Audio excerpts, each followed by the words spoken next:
slept. Okay. Thanks for being here.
I don't know how to speak. What would you like? Hello? Test, test. I know, I know. Keep talking, please. I'm going to talk. I'm here. This is. That's. Oh, where? Let me go. So you got me now. Can you hear me at that point? I'm there. Yeah, I can hear it. Okay, great.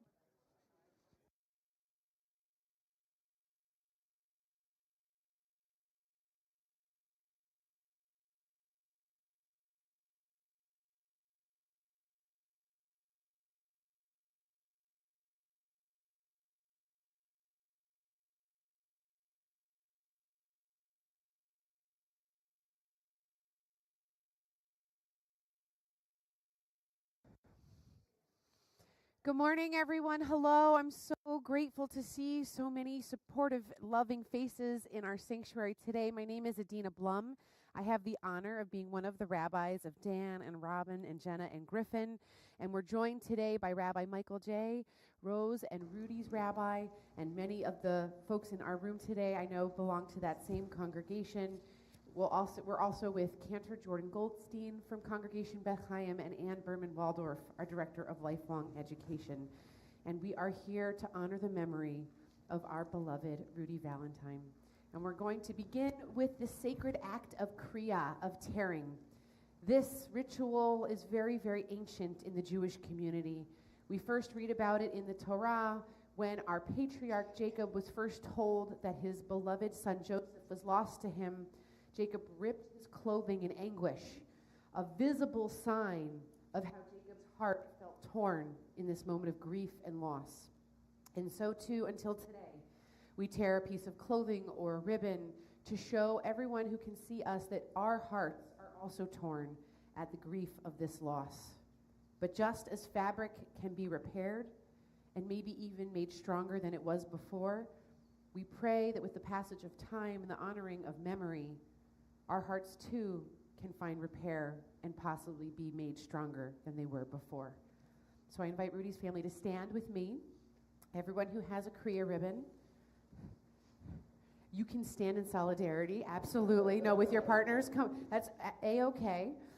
And if you'll repeat after me, Baruch atah Adonai, Baruch atah Adonai, Eloheinu melech haolam, Eloheinu melech ha'olam, Dayan ha'emet. Dayan ha'emet. Blessed are you, the eternal, our God, the judge of truth, and you may tear your ribbon. How do we do that? You just grab the bottom. Grab the bottom. I know we're not rabbi. You want me to do it for you? Yes, please. That's the rabbi helping me. Exactly. That's part of the job description. And the rest of us say, Baruch Dayan ha'emet, blessed is the judge of truth. Shema Yisrael Adonai Eloheinu Adonai Echad. You may be seated.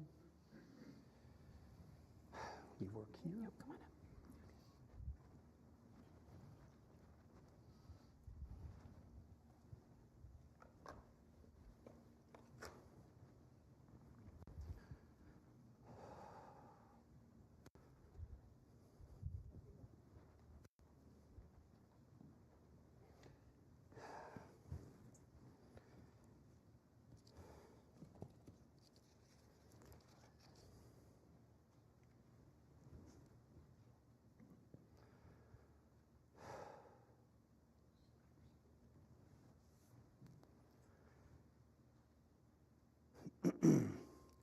To everything turn, turn, turn. There is a season, turn, turn, turn. And a time to every purpose under heaven. A time to be born, a time to die, a time to plant, a time to reap, a time to kill, a time to heal, a time to laugh, a time to weep.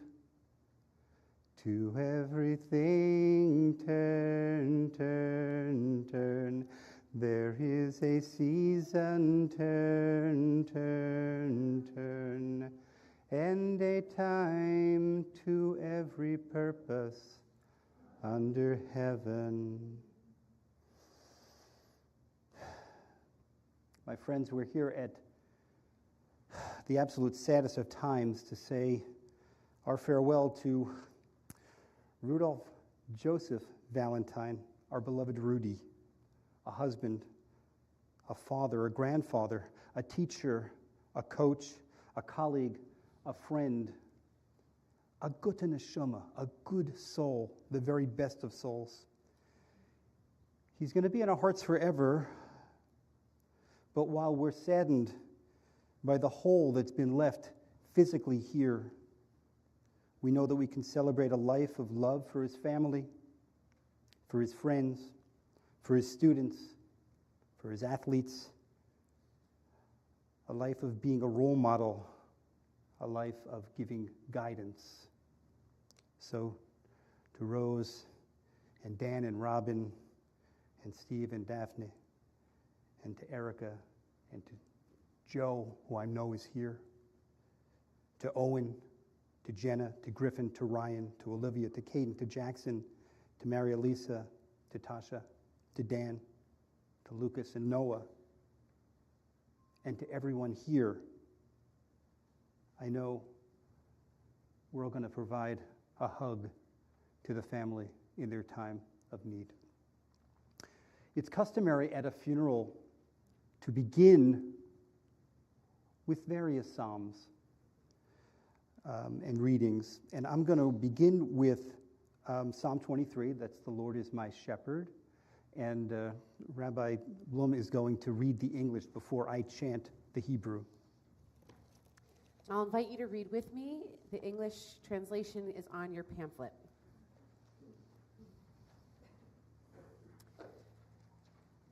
A Psalm of David. God is my shepherd, I want for nothing. You make me lie down in green pastures. You lead me beside still waters. You restore my soul. Even when I walk through the valley of the shadow of death, I will fear no evil, for you are with me. Your rod and your staff, they comfort me. You prepare a table before me in the presence of my enemies. You anoint my head with oil, my cup overflows. Surely goodness and mercy shall follow me all the days of my life, and I shall dwell in the house of the Eternal forever. Thank you.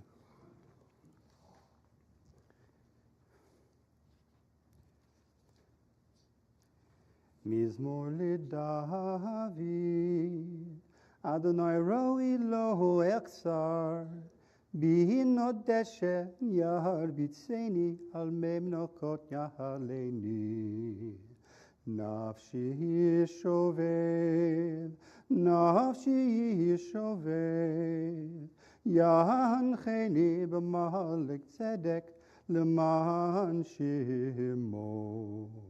Gam ki elech bigeit salmovet, lo ira rakiata imadi, shivtecha umishanetecha.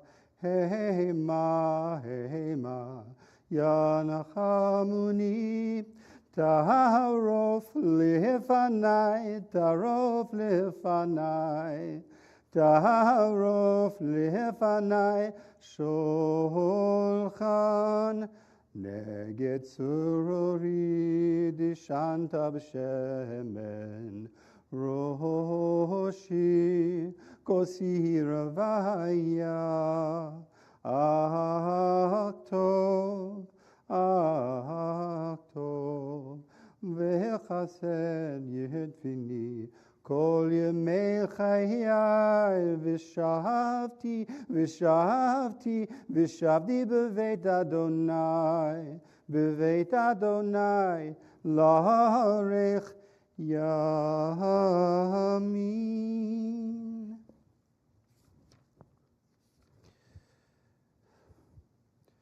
We're going to hear a lot about Rudy later. There's a piece from Pirkei Avot that so fits who this man is. It's from Pirkei Avot. It says, Ezehu mechubad, hamchabed et habriot. Who is the one to be honored? That is the one who honors, loves, and cares for other human beings. And that was Rudy Valentine. This is a reading from Rabbi Hillel Bavli. This is my prayer to you, my God. Let not my spirit wither and shrivel in its thirst for you, and lose the dew with which you sprinkled it when I was young. May my heart be open to every broken soul, to orphaned life, to every stumbler, wandering unknown and groping in the shadow. Bless my eyes, purify me to see humanity's beauty rise in the world and the glory of my people in its redeemed land, spreading its fragrance over all the earth. Deepen and broaden my senses to absorb a fresh, green, flowering world, to take from it the secret of blossoming in silence.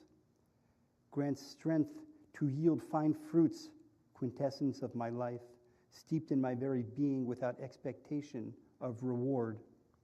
And when my time comes, let me slip into the night, demanding nothing, God, of humanity or of you.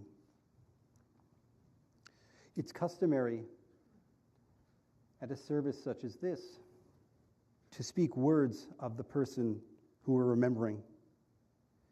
And when talking about someone, it's always best to have those closest do it. So what we're going to do today, we're going to have a few speakers. Rose is going to speak first, and then Owen is going to speak on behalf of the grandchildren and share memories from them. And then Rudy's colleague, John Lyons, will speak. And after that, Tasha will read a letter from Maria Lisa. So Rose, when you're ready. And when you come up, remind folks who you are, okay?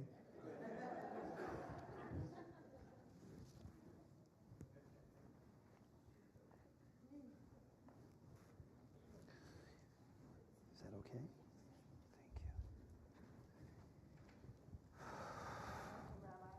Thank you. Hi, everybody.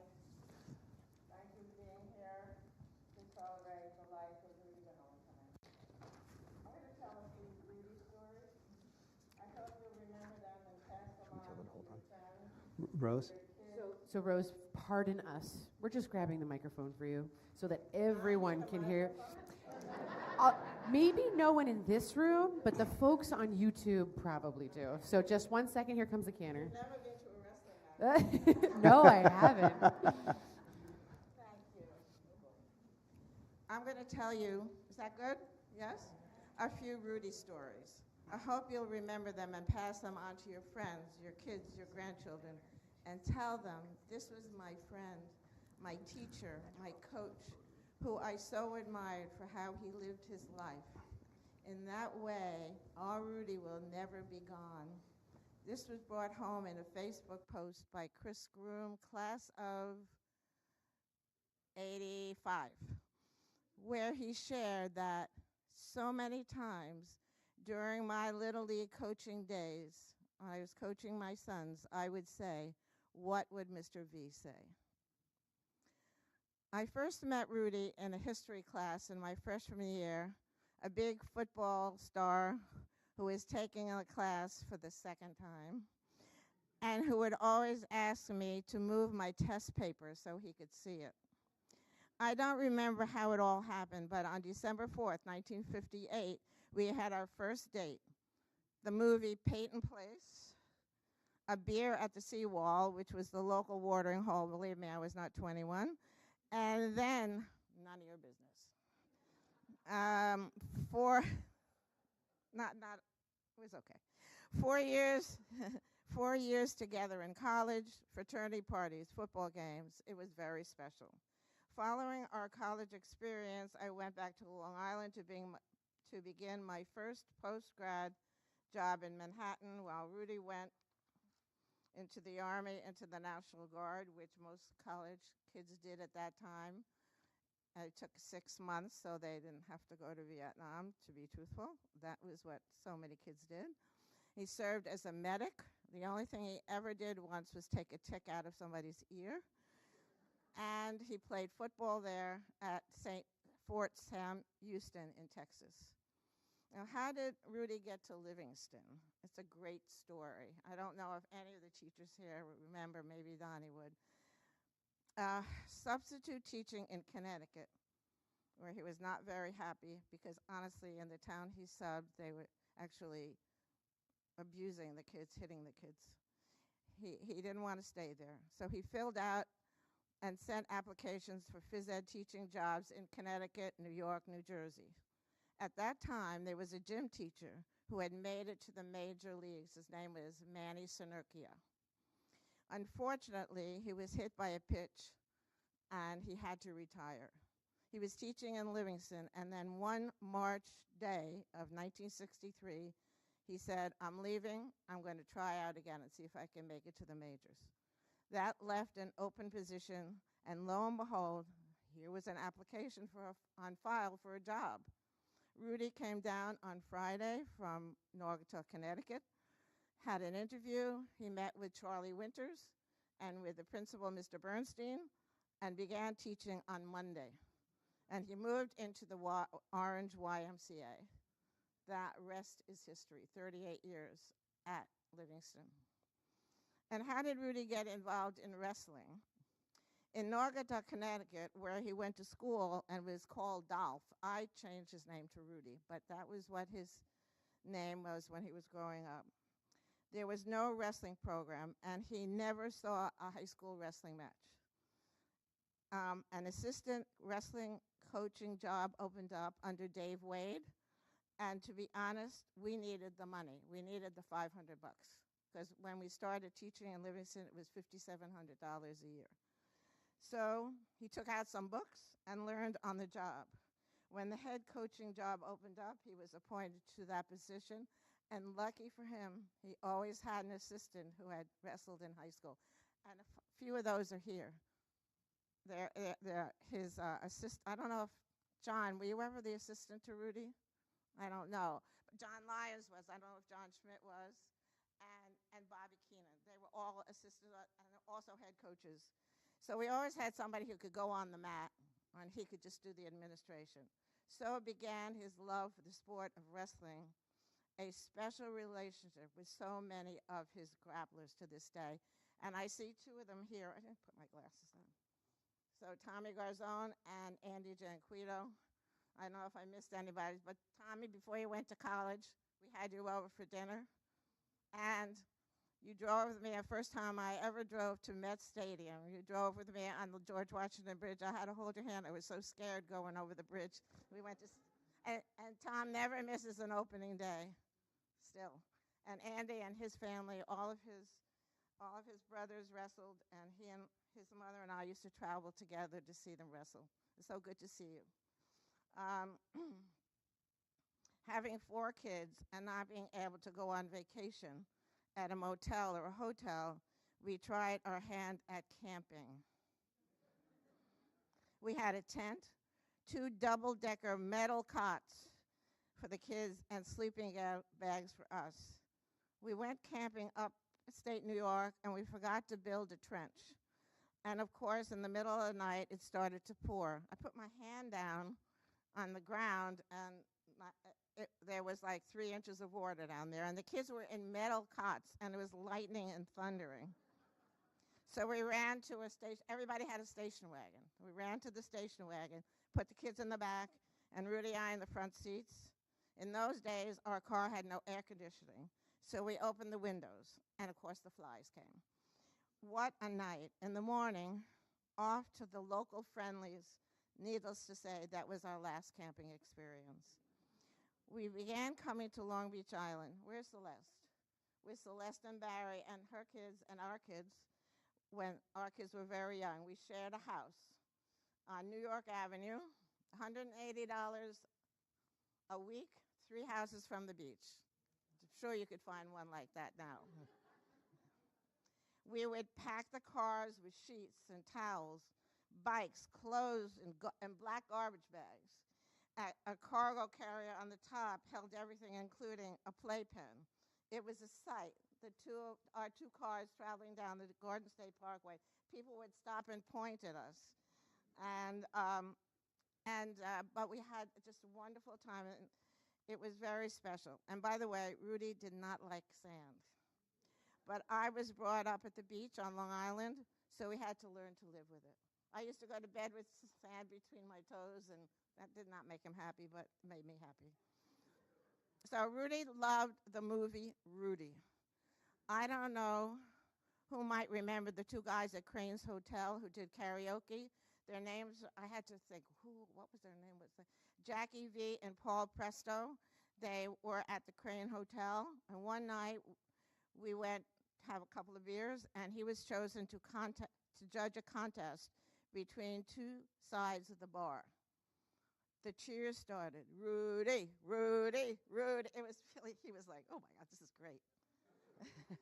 But it quickly changed to boo, boo, from the other side when he chose the winner on the other side of the bar.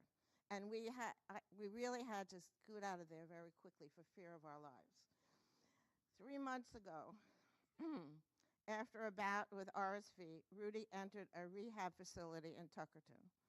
There, he continued his reputation as a wonderful man.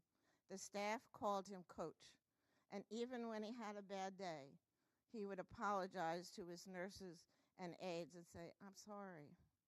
When he passed on Tuesday morning, so many of them stopped at his room to say how sweet and kind he was. So even in his last days, he was the Rudy Valentine. These last few months, our children watched over him, and I think this only strengthened their love and respect for their father. Stories are important. I know when Joe's friends get together, they tell Joe V stories. It keeps his memory alive, and I always thank those guys for never forgetting him. If you have a Rudy story, please send it to me. I hope to put together a book of memories so that generations to come will know about how special he was. So, Rude, thanks for 67 wonderful years.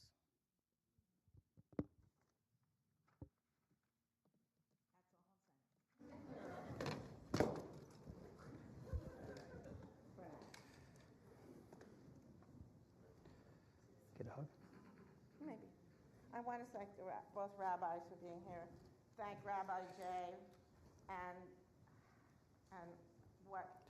what he has meant to our family. Thank Penny Leifer, who's here, who brought Rabbi Jay to us. And thank everybody who have been part of our lives. Woo! There. Thanks, Rose.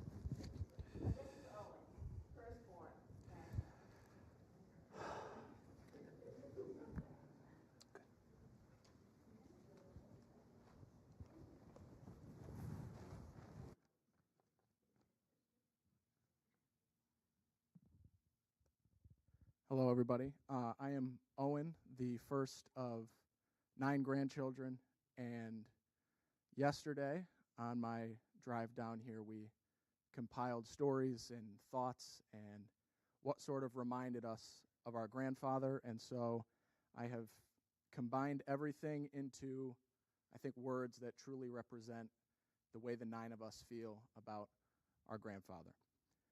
Rudy Valentine was known by many names in his lifetime. Rude, Coach, Mr. V, Dad, Pops, Grandpa, Papa Rudy, and I'm sure even more that I haven't listed. He made days bright for his students. He made days bright for his athletes, his friends, his family, and anybody that he crossed paths with. And as his grandchildren, we had a front row seat to a truly amazing human being. We are deeply saddened that he is no longer with us. There is so much to say about a man who means so much to us all and so many ways that his legacy will carry on.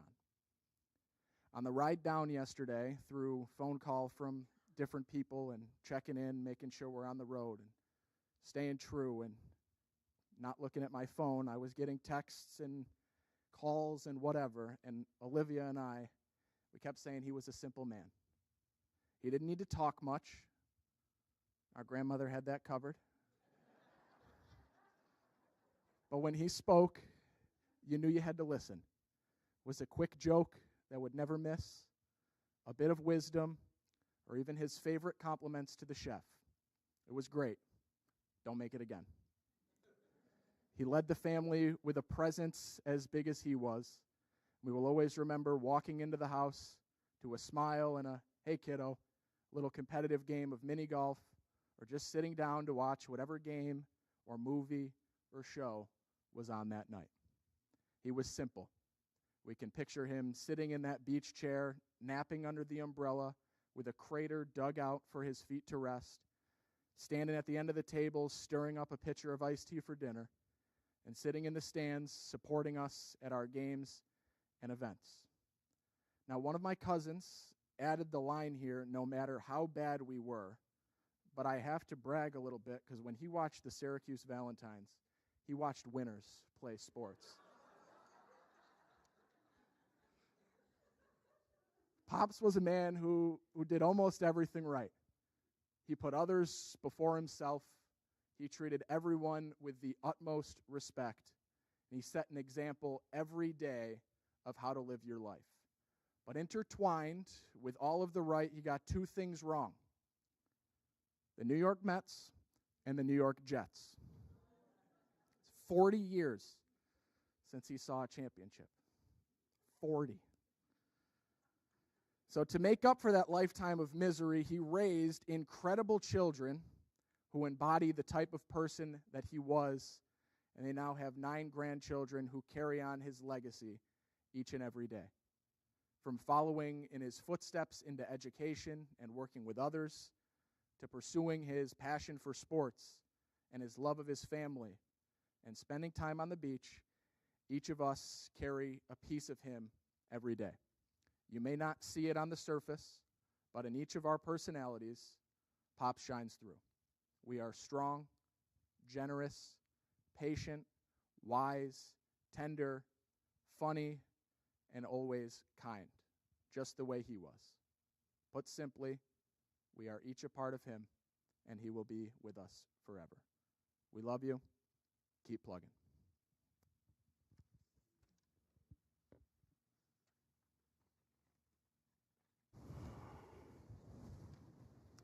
Owen? Beautiful. Okay.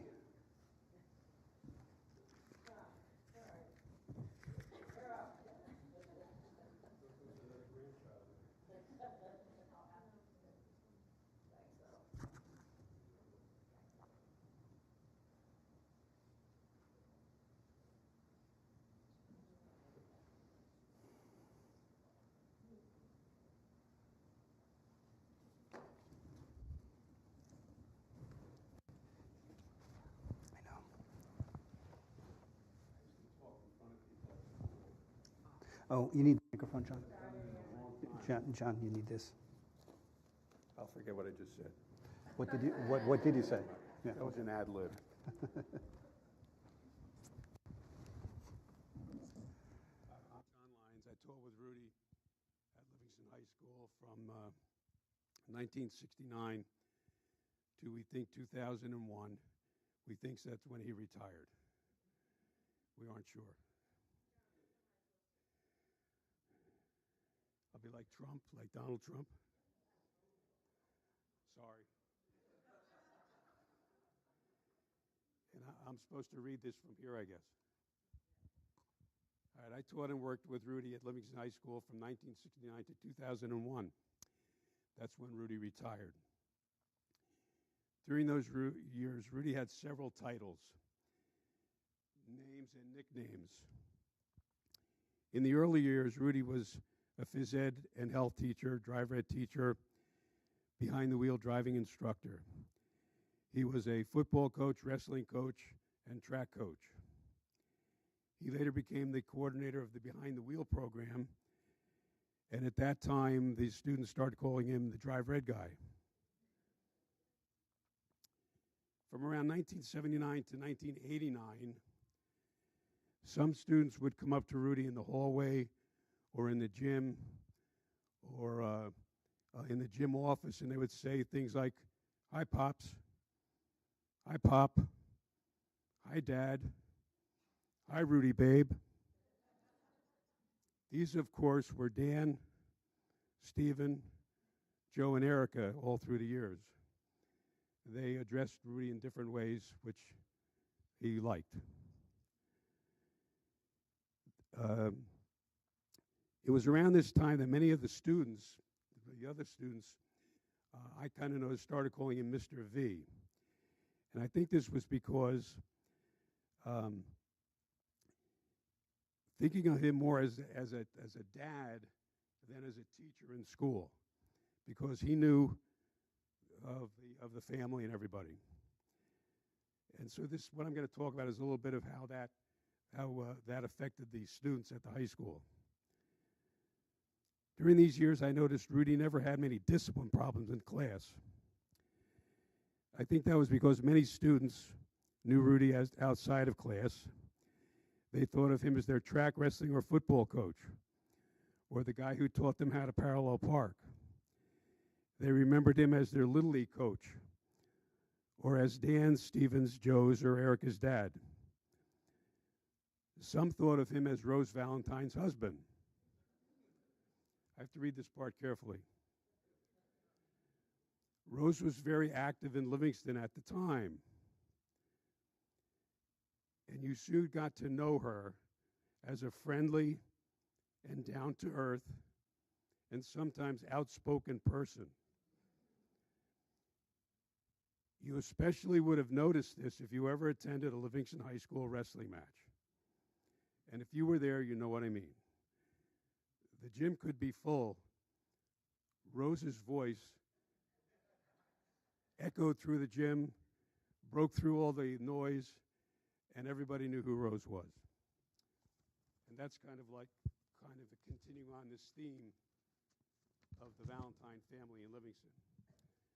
Rudy and Rose knew the parents and families of many students at LHS. To some of these students, this was like having a second set of parents when they were around school. In 1991, Rudy became athletic director. He worked with the coaches and administrators, and now a little less time with students directly. But the students now called Rudy AD. As the AD, Rudy showed his love for coaching in all sports, boys and girls. The coaches knew Rudy would do anything that he could to make the athletic experience at high school meaningful and worthwhile for the students and the coaches. Elliot Lovey, who's here tonight, coached tennis at Livingston for 51 years, and Elliot also worked with every athletic director we had at Livingston High School during that time. Elliot said it best about Rudy. Rudy Valentine was an outstanding athletic director, period. None better. On Tuesday of this week, Rose posted the information about Rudy's passing. She posted this on Facebook. Many comments came back from friends of the family, from students, graduates, from neighbors, and from staff members. As teachers, and coaches, we don't always know if we're really having that much an effect on students or athletes. And sometimes you don't know it till maybe you run into them many years later, what they remember about you. So I thought, as I read through the comments of the people who commented on Rose's Facebook page, I noticed there were a lot from the graduates of the high school. And it dawned on me that some of these people now are grandparents. And that hit home hard for me. Okay, so these are some of the comments from the LHS graduates regarding Rudy. Again, from the graduates. If I pause, it's because it's like another person. These are some of the things they said. Second father, great man and role model, one of a kind, good-natured, special man, great coach and teacher. He taught me so much on the field and off. This is about Rose and Rudy. Second set of parents to anyone who played a sport or wrestled at LHS. Sweet man, amazing mentor. This is from a tough kid, one of our better athletes. Kindest man I ever known. Kindest man I've ever known. Again, another kid. He was larger than life as my Little League coach. Looked up to him. Positive influence. He was a real mensch. Great memories of wrestling and Coach V will always make me smile. A great influence to many of us. Today is a sad day in Livingston history. He was such a big part of our lives, in and out of school, and on and off the field. He will be truly missed. Thank you for all the Little League coaching on the Indians. In the 70s, my memories are still alive and well. Thanks, Mr. V, for being a part of it. And now the last couple. Always a Lancer. Everybody loved Mr. V, an LHS legend. Over the past few months, when I knew Rudy wasn't doing well, and I ran into teachers or people who knew Rudy, ex-faculty members, I would tell them how Rudy was, and they always act sad. And they often said things like this: Rudy's such a nice man. What a great guy. I love Rudy. He was always nice to me. He's a terrific guy. Rudy's such a good guy. When Rudy retired, there was a party at the Crystal Plaza in Livingston. And a lot of people from town and the teachers were there, a big party. And I spoke briefly at it. And I showed I had a Webster's dictionary, which I gave to you, Rose, I think. Or I gave it to Rudy. He probably got rid of it. So I showed this picture. I opened up the book, and it said, well, I had copied a picture of Rudy and enlarged it, and I taped it to one side of the one page. And on the other side, I read a definition of what a good guy is. Definition of a good guy. So, when you go home tonight, look in your dictionary. I'm sorry. Google it. Google the definition of a good guy. Read it a couple times. You'll see Rudy's picture there. Thank you. Very nice.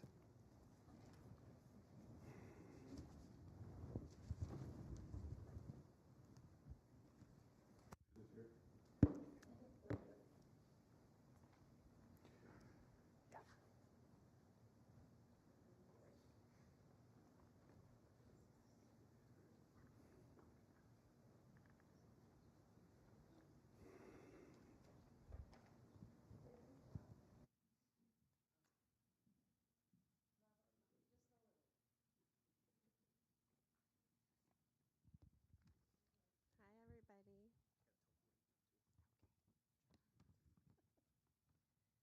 So I'm Tasha. I'm the bonus daughter of the family, proudly. The other bonus daughter, Mary Lisa, is in Italy, so she sent this letter. Oh my goodness. So Mary Lisa is a little better at words than I am, so I'm gonna do my best. Dear Rudy, I want to start saying goodbye to you with a quote from Umberto Eco. I believe that what we become depends on what our fathers teach us at odd moments. For Christ's sake. Do you want me to start from the beginning? Okay. Dear Rudy, I want to start by saying goodbye to you with a quote from Umberto Eco. I believe that what we become depends on what our fathers teach us at odd moments when they aren't trying to teach us. Well, I've been so fortunate in my life to have had two special fathers in my life to make me who I am today. But if my birth father would not choose to love me, you did. You decided to accept me in your family like a daughter, even when I was a teenager from Italy and you didn't know me. And since 1992, you've never stopped loving me. In all these years, I've grown up, I've made mistakes and achieved successes, and you have always been there to support me, never judging, never questioning my choices, just listening. You made me feel special, and as a matter of fact, you taught me that I am special. No matter what other people may say or think, I will always cherish every single moment I spent with you and Rose and your family. Because time goes by, but love remains. And if that's true, that death leaves a heartache no one can heal, love leaves memories no one can steal.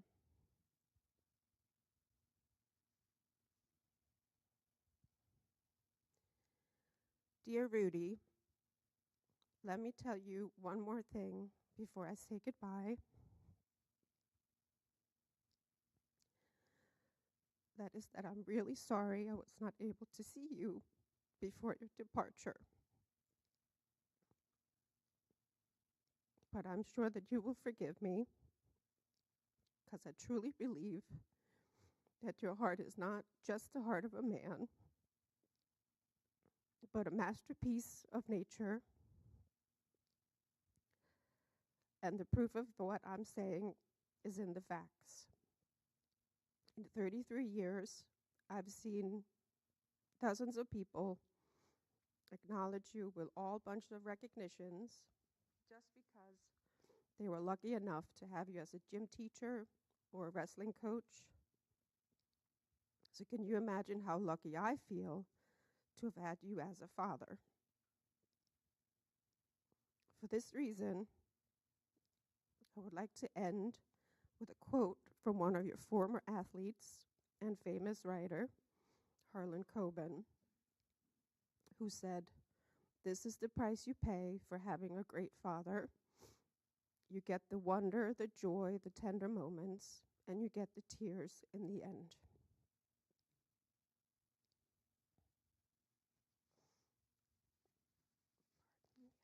I love you, Rudy, and I will miss you loads. But more than anything, I want to say goodbye with a simple word of which you and your family taught me the importance of when I was just a kid. Thank you. Mary Lisa. I don't think I need to say anything else, except that I love you. Thank you, Tasha.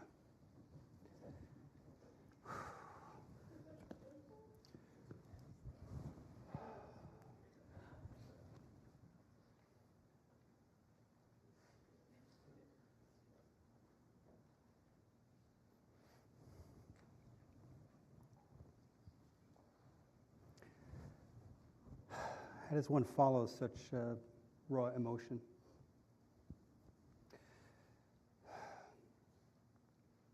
So Mary Lisa said something that really incredible. Rudy's heart is a masterpiece of nature. That is just a great way to coalesce what everybody's been saying here. Thank you for giving us those words, Tasha. John, I didn't know that Rose's voice carried so much. If you hadn't said that. Yeah, sorry, Rose. You're probably better off not hearing me. And I love the idea of quoting from all those kids. I read those Facebook posts, so a great job. And Owen, and to the rest of the grandkids, having a front row seat to a truly amazing human being is a great way to be able to live the beginning parts of your life. And to recognize that is a blessing. So good for you. And Rose, Jews don't go camping. What were you guys thinking? But you were right. You quoted someone who said that Rudy will never be gone, and we'll talk a little bit about that later, and that is true. And that quote, what would Mr. V say? Is there anything better than that? So many years after the fact, remembering it and having it be there. So what can I possibly add to this? I'll try. First off, Rudy was a driver's ed teacher, and Rudy taught my wife how to drive. I'm sure that was a lot of fun.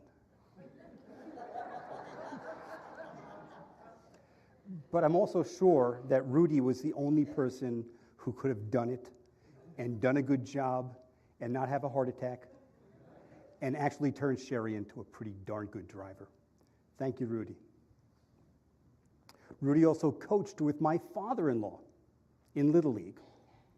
Now, I didn't know Rudy then, I didn't know when they coached, but I can tell you this, that my father-in-law, when he was around a baseball field and coaching kids, I don't think he was the easiest person to get along with, frankly. And I think Rudy was probably a good counterpoise to my father-in-law's drama, should we say. So thank you for that.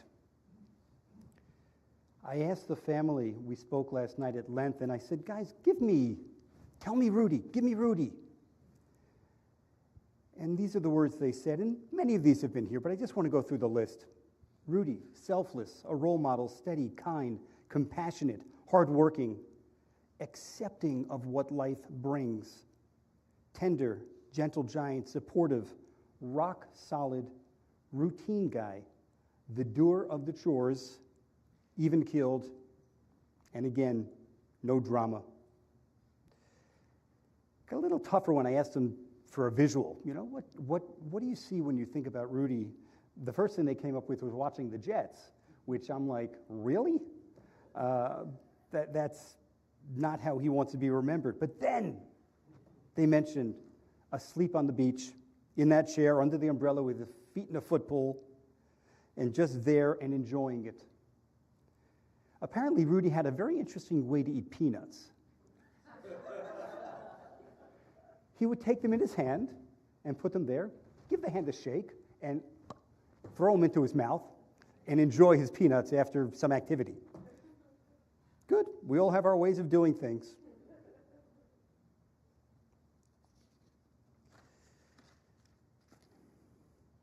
The family remembers Rudy fondly at the house when they lit the menorah.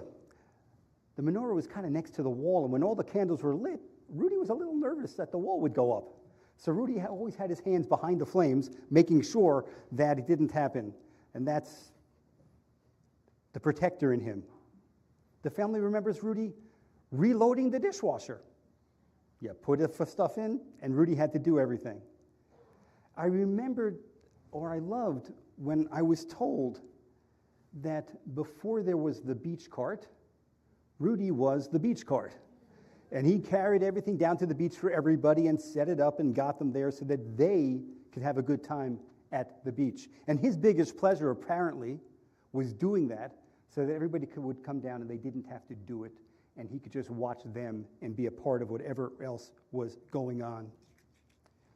Rudy had a lot of inside jokes with his grandchildren. It's not necessary to go into what they were, but the important thing is that he gave each grandchild a memory, something to hold on to, something that they could connect and feel as if they and he were one. That is so important for a grandparent to be able to do that. Rudy didn't always say much, but when he spoke, it was valuable. It was useful. He always intended to make sure that what was supposed to happen in a particular situation would happen in that situation, and he wanted to make sure that everyone knew it. He wasn't rude, but he was honest. I think it was Owen who mentioned before that he could say, "Great meal, please don't make it again." I asked him, "What's your favorite love?" What was Rudy's favorite love? They quickly said Rose, but then they said the Mets. They weren't sure which was first. Then they said the grandchildren before Rose, then the Mets, maybe the Mets before the grandchildren and Rose, But then they said, Necco wafers. He loved Necco wafers. Maybe that's it. Malt balls or iced tea. But they came back to Rose and the grandkids.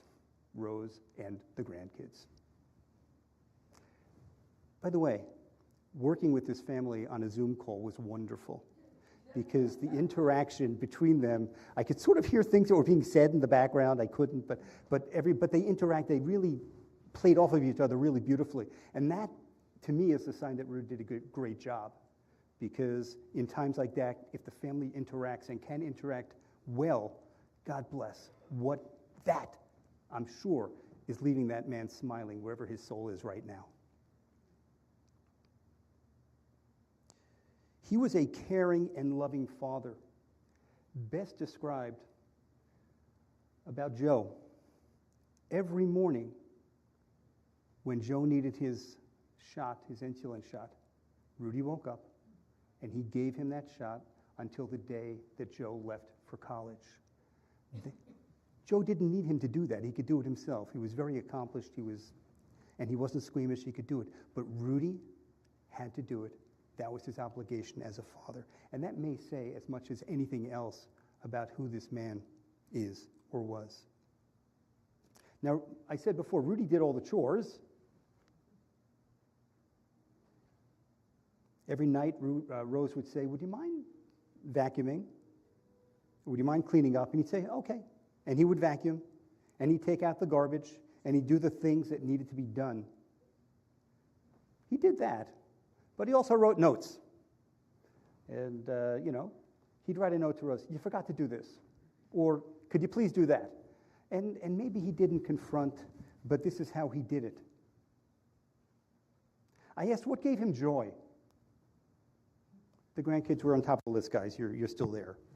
But golf. Loved golf. I think some of his golf partners are here. And he loved to watch sports. He loved to play sports. He loved to be in front of that television watching sports. One thing I can account to, that man loved Friday night services. He came in and he sat down in the same seat all the time. We're not in the sanctuary here, but if I'm sitting where I am, it's right there. And he would sit there and he'd listen, and he'd just be there, and you could see him mouthing words to prayers and songs, and just present. Just wonderful for a rabbi to be able to watch that and see it with someone.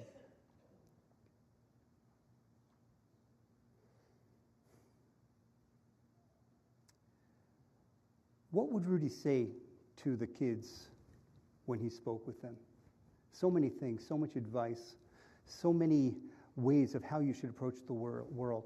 But what I loved was this: keep plugging. Keep doing what you need to do. If something doesn't work out, Rudy said, keep plugging. If something worked out, he'd say, keep plugging. Just keep going. Don't stop. Move forward, move forward. That is a good lesson for everybody. I asked, what will remind you of Rudy? Somebody said, every time I drive to the beach, I'm reminded of my grandfather, of Rudy. Every time I see someone who is kind and compassionate and caring, I'll be reminded of Rudy. I like this one in particular. Daphne said that he was kind, compassionate, giving, perfect in all things that really mattered. This is a little off topic, but a great Catholic. This is what he did. Robin gave us, though, the response to that in a very rabbinic way, the way us rabbis do. Aha! Rudy was a true mensch. Same thing, guys, right? But more than anything, everyone remembers him for being an amazing father-in-law, a father, a grandfather, and there was nothing that made him happier than to watch those grandkids. When he went to a game, he didn't coach them. He was a grandfather. He watched them and enjoyed them And he didn't care how good they were. He just was happy to be there and be a part of it. It's very hard to ask, what are you going to miss? What are you going to miss? Rose said the most natural thing. I'm going to miss waking up in the morning and being there and seeing him there. But she said at the same time that what a time we had together and all those memories. And so even thinking of him missing, he's there. He fills the room, which is what Rudy did. The kids, as a bunch, will miss him as a role model. For my part, as a rabbi, what I'm going to miss most about him is that when that man walked into a room, the temperature always went down. He calmed things. He was a gentle person who could do that to everybody around him. Didn't have to say anything, just would walk in, never frowned, always had a steady look on his face. Oh, he could tell a good joke, by the way. He could tell a good joke. I can't repeat a lot of them, but he could tell a good joke. But this notion that he could calm things down is very important. I'm going to bring a little of our tradition in now, okay? Judaism looks for qualities in people. And in Pirkei Avot, the rabbi said that there are 3 crowns which command the respect of people. The crown of Torah, the crown of learning, the crown of the priesthood, and the crown of sovereignty, of kingship. That's what the rabbi said. But Rabbi Shimon said, V'chet Hashem tov ole al gabehan. The crown of a good name is far above all of those. And he said, what does that mean? What does that mean? Well, it's easy to dispose of the crown of the priesthood and sovereignty. That's inherited. You become a king because your father was a king, your mother was a queen. You become a priest in the Jewish tradition because your parents were priests. And that makes sense. But the next piece is, but why would it be better than Torah, than learning? And the answer is that you can learn a lot of things, but learning and being a scholar doesn't mean you're a mensch, like you said. So, Rabbi Shimon says, no, the answer is a cheter shem tov. The crown of a good name is what you look for, and that is what this man had, a good name. Not a time have I seen someone ever say something even remotely negative about him. That's how a person survives. Rabbi Yochanan ben Zakkai said, what is the most important virtue or quality that a person should strive for? And Rabbi Eliezer said, generousness, a benevolence. Rabbi Yehoshua said he should be a good friend. Rabbi Yossi said he should be a good neighbor. Rabbi Shimon said he should teach and have foresight. Rabbi Elazar said he should have a generous heart. And Rabbi Yochanan, listen to all those, said a good friend, a good neighbor, benevolence, foresight. But no, Rabbi Yochanan had it right. Has to have a generous heart. Why is that? Because a generous heart encompasses all of the other items. Once you have that, everything else falls in line. And that also is Rudy Valentine.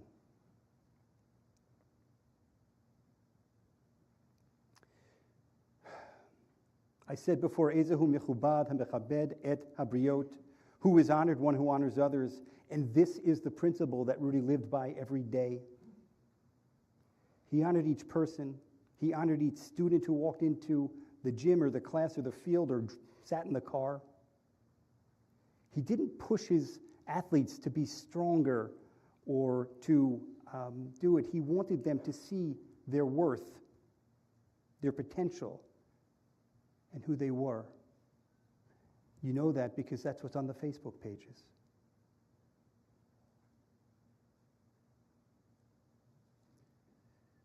on the football field or on the baseball diamond or wrestling mat.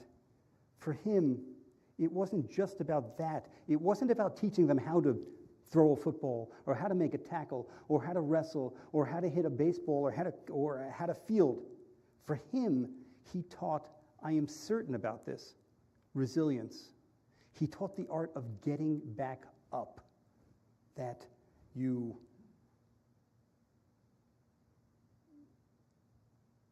fall or you get thrown to the mat, and the next thing you do is you don't lie there, you get up and get back in and fight the fight. And this matches perfectly what King Solomon said. He said, a righteous person falls 7 times and rises again, and that's what Rudy taught. Rudy taught, keep plugging, keep plugging.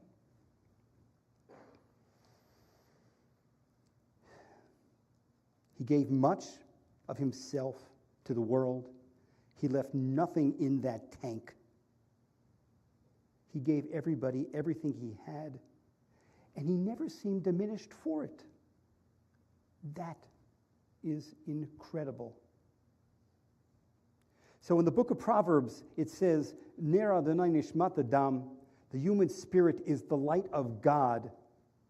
And what that means is that within each of us, God implants a divine spark. And each of us has the obligation to tend the spark and to make a flame from the spark so that it gets brighter and makes that person's life brighter and the life of those around that person brighter. I always say that when you have a candle, there are a few things that could happen when it's lit, right? It could go out by itself. You could blow it out. But the third option is to use that candle to light another candle. Especially in the first 2 rows here. He lit a lot of candles. And as long as you have those candles, and then you take your candles and you light other candles, which I know you have, Rudy continues on forever and ever and ever. That's the blessing. The blessing of a candle being lit and continuing forever and ever. Rabbi Naomi Levy said, death cannot sever our connection to those we have lost. The soul is eternal and can never be extinguished. But not only the soul survives the grave. The bonds of love are stronger than death. The lessons that Rudy taught his family, his friends, his colleagues, his students, his athletes, anybody, his goodness, his deeds, and his wisdom are going to remain with everybody here forever because he's left a permanent imprint. He has lit our souls. He continues to guide us wherever we go. May he continue to be with us. May he bless us, inspire us to goodness in death as he did in life. And please let us say, Amen. We're going to conclude the service with the El Male. Cantor Goldstein is going to chant it. I'm going to read the English first. Thank you.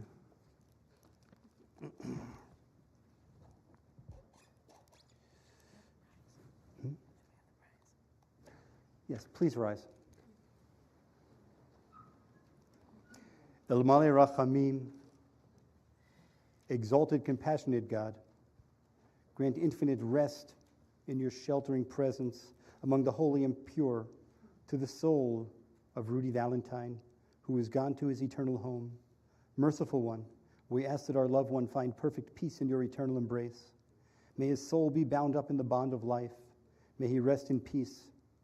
And let us say, Amen. El Male Rachamim, Shochein Baromim,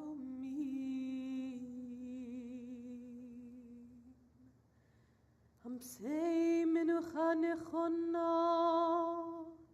Tachat Kanfei Hashchina,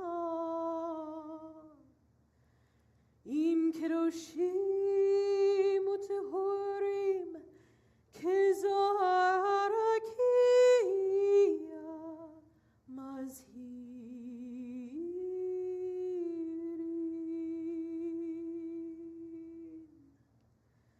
Nishmat Reuven Raphael ben Avraham V'Sara le'olamo Barachamim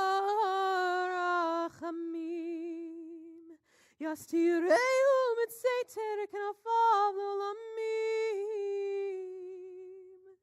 V'yitzror Bitzror Hachaim et Nishmato Adonai hu nachalato ve'anuach v'shalom al mishkavo v'nomar amen. Kol hakavod. I want to thank, please be seated. I want to thank Rabbi Bloom for opening up the sanctuary for this and for me, for permitting me to join her and Cantor Goldstein on the bima. Thank you. The burial will be in the Mount Lebanon Cemetery in Israel. If you're traveling in the procession, please turn on your right headlight. If you want to go ahead of the procession to become lost, there are directions inside the hole. In addition to the Shiva information that you have on the folder, one extra. On Sunday, Shiva will be observed at the home of Robin and Dan, their Long Beach Island home, from 1 to 3 and 5 to 7, and the menu will be observed at 7 p.m. We now ask for the grandchildren who are going to serve as pallbearers to return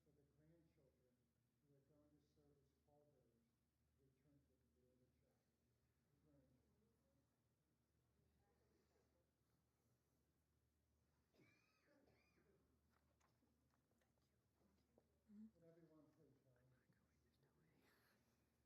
of the chapel. The grandchildren. Would everyone please